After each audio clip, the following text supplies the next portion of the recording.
Hello everyone, it's Thalen McRom, and I'm back in my multiplayer vintage story server, and today we're going to do a bit of a mod spotlight.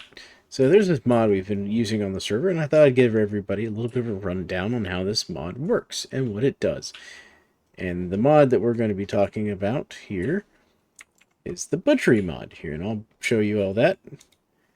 That's this mod by CaptainOats. It adds an immersive butchering system into the game. So I'm going to take that back off the screen there, and we're going to get into how this mod works. Okay. So with that all said, let's get back into first person here. So first things first, you're going to need some tools. So this mod does have several new mechanics. First off, you can still harvest animals using your knife, but you're not going to get nearly as much material. If we go into the handbook on it, it will give us our butchering info, which will tell us different things we can get, because it adds some new drops to the animals. So we get sinew now, which you have to dry it, but it's basically a rope replacement on bows. You can also use it to make glue and sewing kits. You get prime meat, which you can use in meals, like normal meat. You can also use it to prepare healthy prime meat, which is a meal that you can eat and it heals you. You can also get fat from it. And then you can get offal, which is like the intestines and stuff of an animal. And you can use that to make blood sausage or black pudding.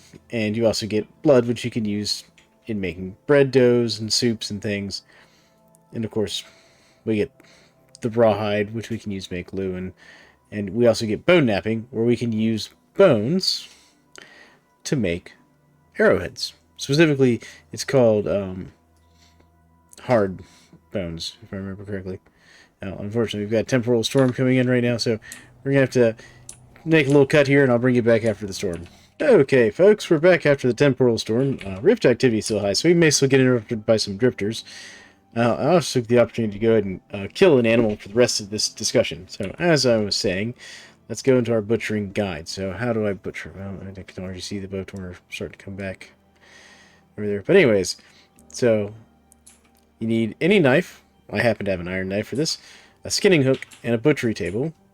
And you can also get a butchery bag to help you carry more dead animals back to your area, and a cleaver just because it saves you on durability on your tools.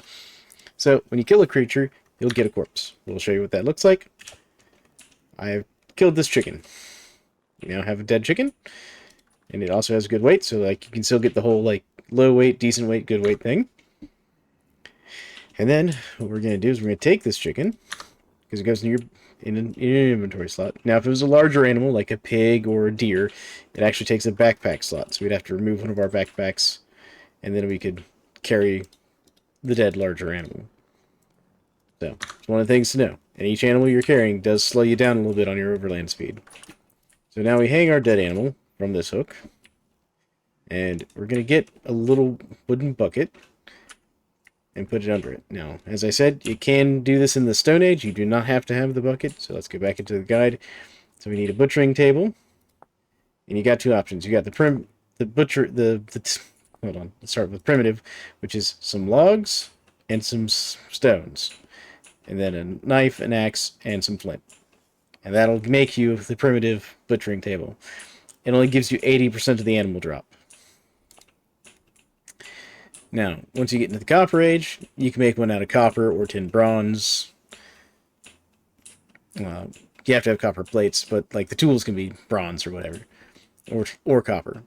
And that'll make you the regular kind of mid-tier butchering table that gives you 100% of the normal loot drop for the animal. And then when you get to the Iron Age, which I'm using the iron tools, you can get one that gives you 120%. And the same goes for skinning hooks. You can have the Stone Age one, the primitive one, which is flint to make the hooks, some flint stone, or a piece of flint, some resin, some logs, and 2 sticks. It does not have to be the leaky log, it just has to be logs. Like you can even use pine log. And there you go. That'll make you the primitive hook, which, you attach it to a wall and you can hang an animal from it. Then you can get the copper one, which I used for a while. And I like to make the ceiling hooks, which you have to have a wrench to do that. So you make the basic hook using this recipe here with 2 copper hooks, some nails, some boards, sticks, resin, and then you take the wrench and you can turn it on the, so it will hang from the ceiling like the ones I've got here. Or you can use, and once you get to iron, you can get the advanced ones like I'm using made out of iron. Same concept, 2 hooks, iron nails this time, resin, board sticks, wrench to make it the ceiling version. And that's what we're going to be doing all this with here. So, now if we go to our guide, so we put it up on, so we get the animal.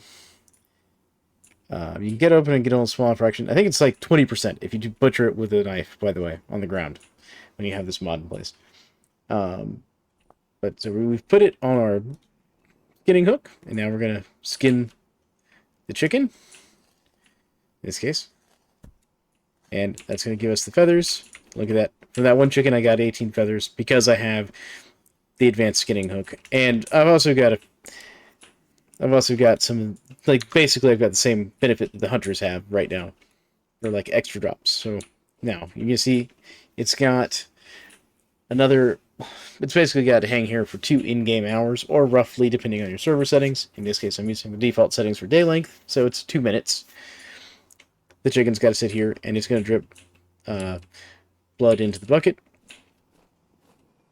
And that we'll save that, because I actually have a barrel where I store it in here for cooking, which is, it's already spoiling us. We're going to have to do something about that.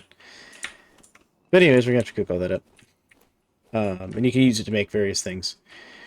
So, I'll bring you back when that chicken is done.